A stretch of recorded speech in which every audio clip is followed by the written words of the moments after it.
India voice, आपकी सोच, आपकी आवाज।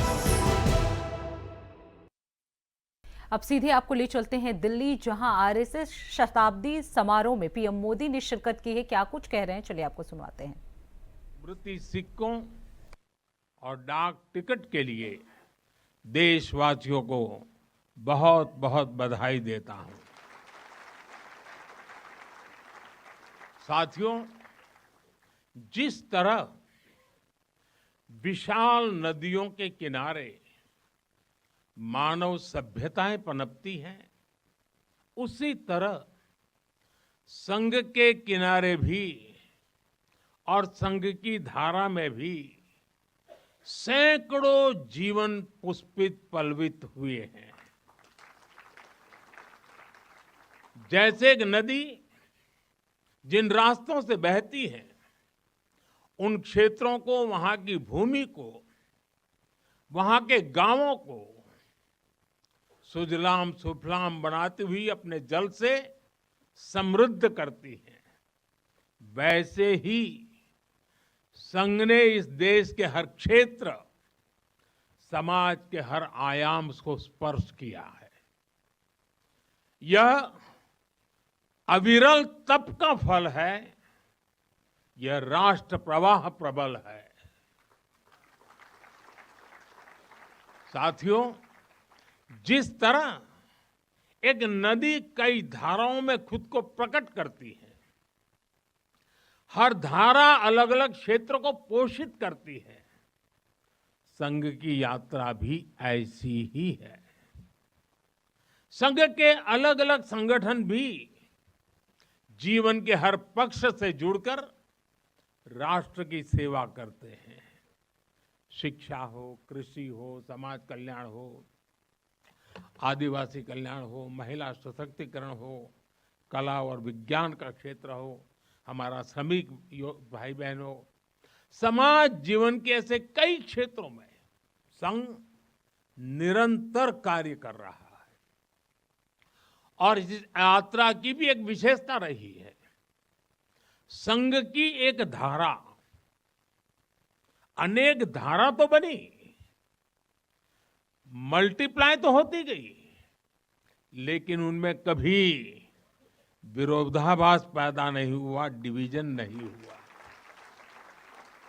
क्योंकि हर धारा का, विविध क्षेत्र में काम करने वाले हर संगठन का उद्देश्य एक ही है, भाव एक ही है, राष्ट्र प्रथम, नेशन फर्स्ट। साथियों, अपने गठन के बाद से ही राष्ट्रीय स्वयंसेवक संघ विराट उद्देश्य लेकर चला, और ये उद्देश्य रहा राष्ट्र निर्माण। इस उद्देश्य की पूर्ति के लिए संघ ने जो रास्ता चुना, वो था व्यक्ति निर्माण से राष्ट्र निर्माण। और इस रास्ते पर सतत चलने के लिए जो कार्यपद्धति चुनी, वो थी नित्य नियमित चलने वाली शाखा। साथियों, परम पूज्य डॉक्टर हेडगेवार जी जानते थे कि हमारा राष्ट्र तभी सशक्त होगा जब हर नागरिक के भीतर राष्ट्र के प्रति दायित्व का बोध जागृत होगा। हमारा राष्ट्र तभी ऊंचा उठेगा जब भारत का हर नागरिक राष्ट्र के लिए जीना सीखेगा। इसलिए वो व्यक्ति निर्माण में निरंतर जुटे रहे, और उनका तरीका भी कुछ अलग ही था। परम पूज्य डॉक्टर हेडगेवार जी से हम बार बार सुना है, वो कहते थे, जैसा है वैसा लेना है, जैसा चाहिए वैसा बनाना है। लोक संग्रह का डॉक्टर साहब का ये तरीका कुछ कुछ अगर समझना है तो हम कुम्हार को याद करते हैं। जैसे कुम्हार ईंट पकाता है तो जमीन की सामान्य सी मिट्टी से शुरू करता है। कुम्हार मिट्टी को लाता है, उस पर मेहनत करता है, उसे आकार देकर तपता है, खुद भी तपता है, मिट्टी को भी तपाता है, फिर उन ईंटों को इकट्ठा करके उनसे भव्य इमारत बनाता है। ऐसे ही डॉक्टर साहब बिल्कुल सामान्य लोगों को चुनते थे, फिर उनको सिखाते थे, विजन देते थे, उनको गढ़ते थे। इस तरह वो देश के लिए समर्पित स्वयंसेवक तैयार करते थे। इसलिए संघ के बारे में कहा जाता है कि इसमें सामान्य लोग मिलकर असामान्य अभूतपूर्व कार्य करते हैं।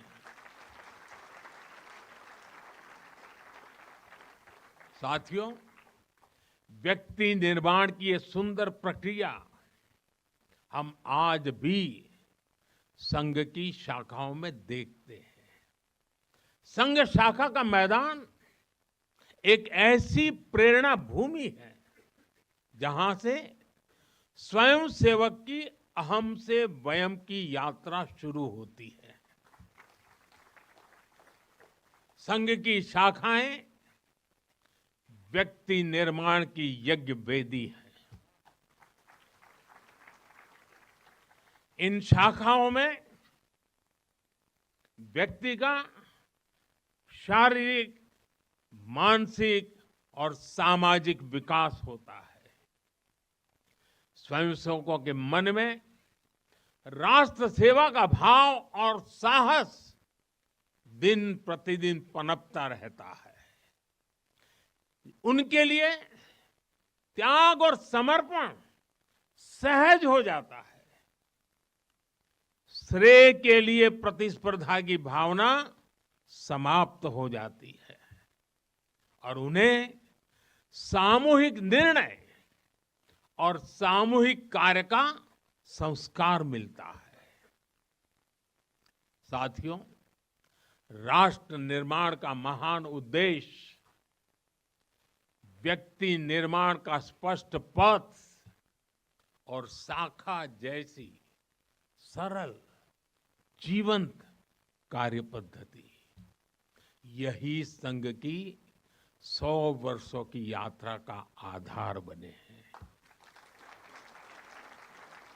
इन्हीं स्तंभों पर खड़े होकर संघ ने लाखों स्वयंसेवकों को गढ़ा, जो विभिन्न क्षेत्रों में देश को अपना सर्वोत्तम दे रहे हैं, देश को आगे बढ़ाने के लिए निरंतर प्रयास कर रहे हैं। समर्पण से, सेवा से और राष्ट्र के उत्कर्ष की साधना से। साथियों, संघ जब से अस्तित्व में आया, संघ के लिए देश की प्राथमिकता ही उसकी अपनी प्राथमिकता रही है। इसलिए जिस कालखंड में जो बड़ी चुनौती देश के सामने आई, संघ ने उस कालखंड के अंदर अपने आप को झोंक दिया, संघ उससे जूझता रहा। आजादी की लड़ाई के समय देखें तो परम पूज्य डॉक्टर हेडगेवार जी समेत अनेक कार्यकर्ता ने स्वतंत्रता आंदोलन में हिस्सा लिया। डॉक्टर साहब कई बार जेल तक गए। आजादी की लड़ाई की कितने ही स्वतंत्रता सेनानियों को संघ संरक्षण देता रहा, उनके साथ कंधे से कंधा मिलाकर काम करता रहा।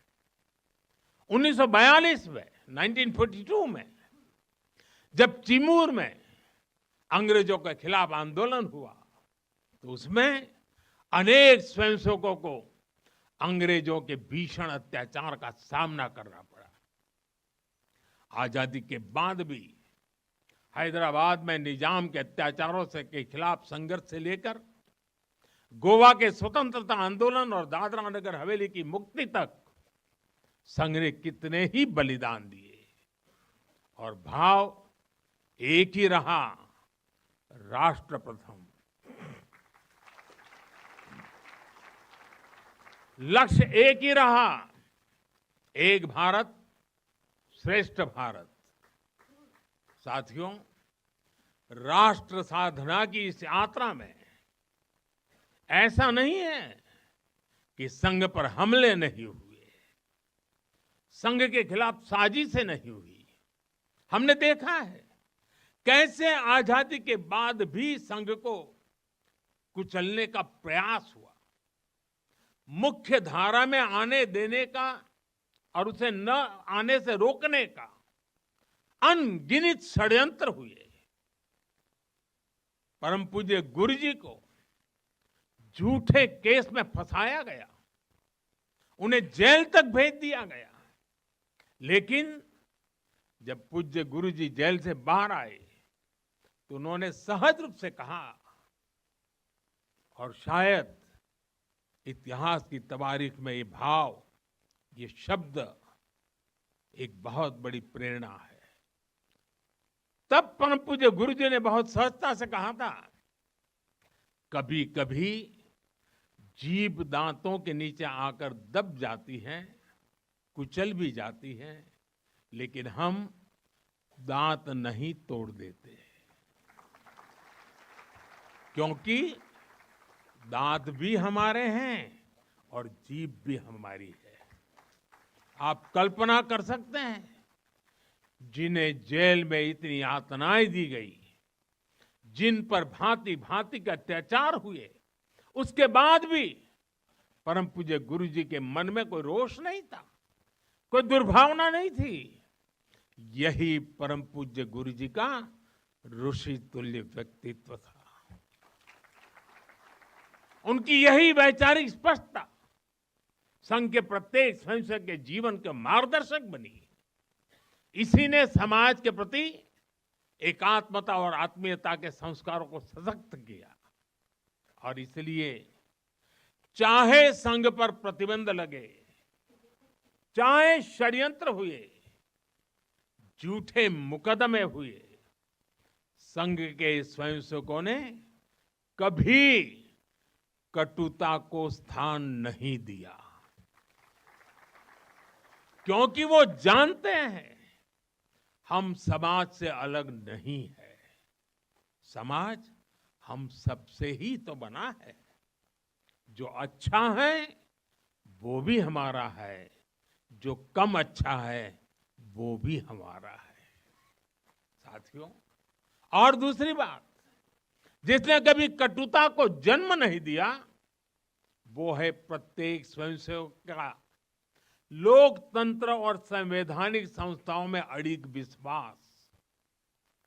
जब देश पर इमरजेंसी थोपी गई तो इसी एक विश्वास ने हर स्वयंसेवक को ताकत दी, उसे संघर्ष करने की क्षमता दी। इन्हीं दो मूल्यों, समाज के साथ एकात्मता और संवैधानिक संस्थाओं के प्रति आस्था ने संघ के स्वयंसेवकों को हर संकट में स्थित प्रज्ञ बना के रखा, समाज के प्रति संवेदनशील बनाए रखा। इसलिए समाज के अनेक थपेड़े झेलते हुए भी संघ आज तक विराट वट वृक्ष की तरह अडिग खड़ा है, देश और समाज की सेवा में निरंतर कार्य कर रहा है। अभी यहां हमारे एक स्वयंसेवक ने इतनी सुंदर प्रस्तुति दी, शून्य से एक शतक बने, शून्य से एक शतक बने, अंक की मन भावना, भारती की जय विजय हो, ले हृदय में प्रेरणा, कर रहे हम साधना, मातृभू आराधना। और उस गीत का संदेश था, हमने देश को ही देव माना है और हमने देह को ही दीप बना करके जलने का सीखा है। वाकई ये अद्भुत था। साथियों, प्रारंभ से संघ राष्ट्रभक्ति और सेवा का पर्याय रहा है। जब विभाजन की पीड़ा ने लाखों परिवारों को बेघर कर दिया, तब स्वयंसेवकों ने शरणार्थियों की सेवा की, संघ के स्वयंसेवक अपने सीमित संसाधनों के साथ सबसे आगे खड़े थे। यह केवल राहत नहीं था, यह राष्ट्र की आत्मा को संबल देने का कार्य था।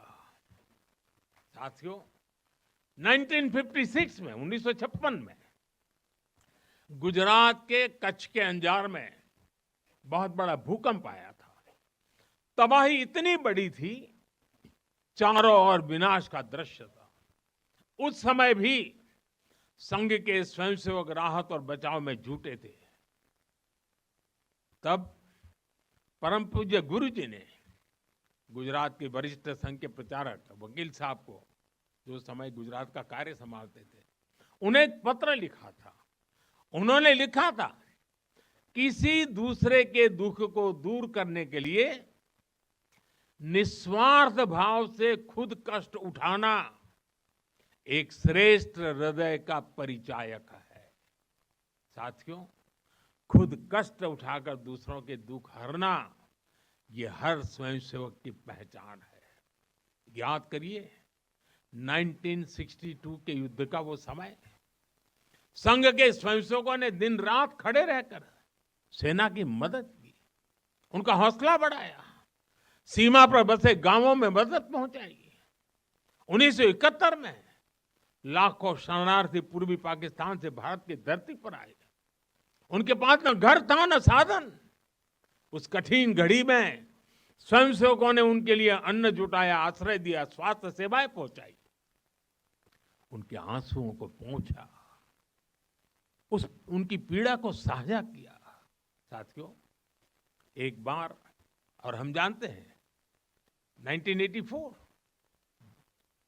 सिखों के खिलाफ जो कत्लेआम चलाया गया था, अनेक सिख परिवार संघ के स्वयंसेवकों के घरों में आकर के आश्रय ले रहे थे। यह स्वयंसेवकों का स्वभाव रहा है। साथियों, एक बार पूर्व राष्ट्रपति डॉक्टर एपीजे अब्दुल कलाम चित्रकूट गए थे। वहां उन्होंने नानाजी देशमुख जिस कार्य को कर रहे थे, उस आश्रम स्थान को देखा था, वहां के सेवा कार्य देखे, वो हैरान रह गए थे। उसी प्रकार से पूर्व राष्ट्रपति प्रणब मुखर्जी भी जब नागपुर गए तो वो भी संघ के अनुशासन, संघ की सादगी, उसको देखकर बहुत प्रभावित हुए थे। साथियों, आज भी आप देखें, पंजाब की बाढ़, हिमाचल उत्तराखंड की आपदा, केरल के वायनाड की त्रासदी, हर जगह स्वयंसेवक सबसे पहले पहुंचने वालों में से एक रहते हैं।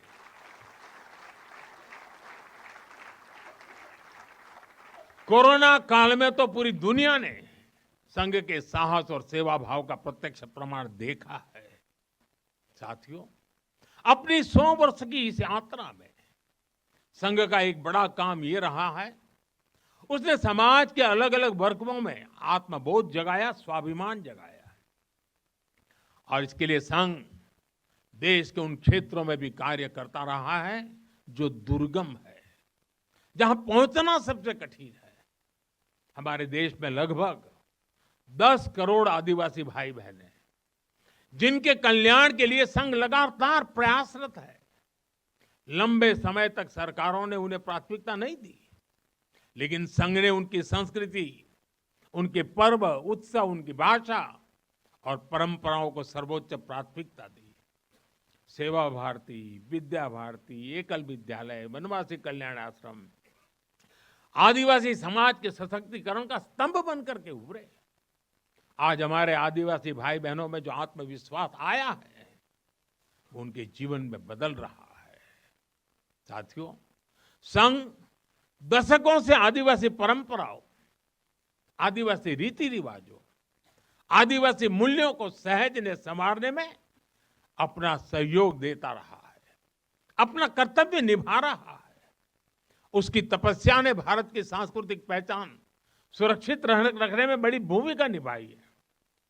मैं देश के दूर सुदूर कोने कोने में आदिवासियों का जीवन आसान बनाने में लगे संघ के लाखों स्वयंसेवकों की भी सराहना करूंगा।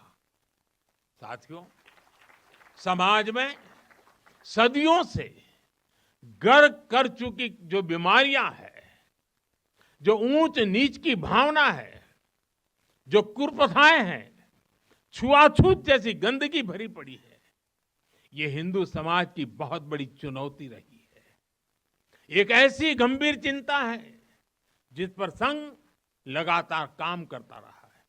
एक बार महात्मा गांधी जी वर्धा में संघ के शिविर में गए थे। उन्होंने भी संघ में समता, ममता, समरसता, समभाव, मम भाव, ये जो कुछ भी देखा उसकी खुलकर तारीफ की थी। और आप देखिए, डॉक्टर साहब से लेकर आज तक संघ की हर महान विभूति ने, हर सरसंघ चालक ने भेदभाव और छुआछूत के खिलाफ लड़ाई लड़ी है। परम पूज्य गुरु जी ने निरंतर न हिंदू पतितो भवेत की भावना को आगे बढ़ाया। यानी हर हिंदू एक ही परिवार है, कोई भी हिंदू कभी पतित या नीचा नहीं हो सकता। पूज्य बाला साहब देवव्रत जी के शब्द भी हम सबको याद है। वो कहते थे, छुआछूत अगर पाप नहीं, छुआछूत अगर पाप नहीं तो दुनिया में कोई पाप नहीं है। सरसंघ चालक रहते हुए पूज्य रज्जू भैया जी और पूज्य सुदर्शन जी ने भी इसी भावना को आगे बढ़ाया। वर्तमान सरसंघ चालक आदरणीय मोहन भागवत जी ने भी समरसता के लिए समाज के सामने स्पष्ट लक्ष्य रखा है और गांव गांव तक इस बात की ज्योत जगाई है। क्या है वो? उन्होंने कहा, एक कुआं, एक मंदिर और एक श्मशान। इसे लेकर संघ देश के कोने कोने में गया है। कोई भेदभाव नहीं, कोई मतभेद नहीं, कोई मनभेद नहीं। यही समरसता का आधार है, यही सर्वसमावेशी समाज का संकल्प है। और संघ इसी को निरंतर नई शक्ति दे रहा है, नई ऊर्जा दे रहा है। साथियों, जब 100 साल पहले संघ अस्तित्व में आया था तो उस समय की आवश्यकताएं, उस समय के संघर्ष कुछ और थे।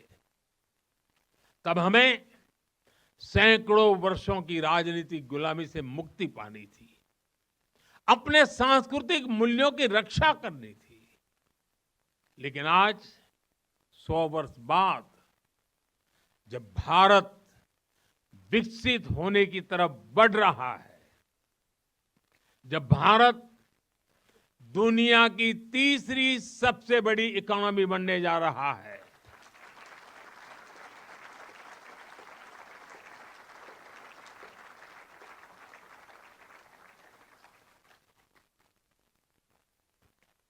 जब देश और देश का बहुत बड़ा गरीब वर्ग गरीबी को परास्त करके, गरीबी को पराजित करके आगे आ रहा है, जब हमारे युवाओं के लिए नए नए सेक्टर्स में नए अवसर बन रहे हैं, जब ग्लोबल डिप्लोमेसी से क्लाइमेट पॉलिसीज तक भारत विश्व में अपनी आवाज बुलंद कर रहा है, तब आज के समय की चुनौतियां अलग है, संघर्ष भी अलग है। दूसरे देशों पर आर्थिक निर्भरता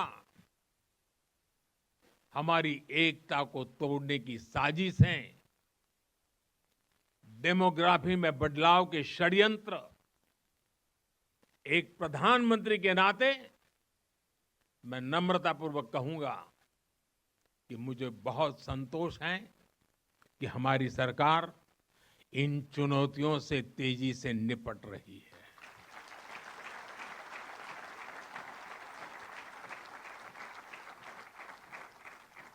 वहीं एक स्वयंसेवक के नाते मुझे ये भी खुशी है कि राष्ट्रीय स्वयंसेवक संघ ने न केवल इन चुनौतियों को पहचान की है, बल्कि इन चुनौतियों से निपटने के लिए ठोस रोड मैप भी बनाया है।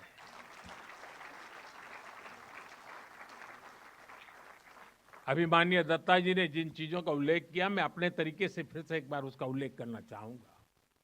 साथियों, संघ के पंच परिवर्तन, स्वबोध, सामाजिक समरसता, कुटुंब प्रबोधन, नागरिक शिष्टाचार और पर्यावरण, ये संकल्प हर स्वयंसेवक के लिए देश के समक्ष उपस्थित चुनौतियों को परास्त करने की बहुत बड़ी प्रेरणा है।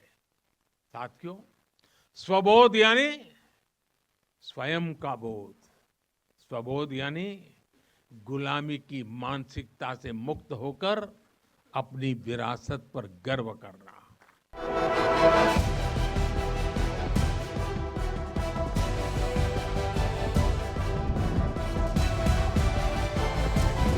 इंडिया वॉइस, आपकी सोच, आपकी आवाज।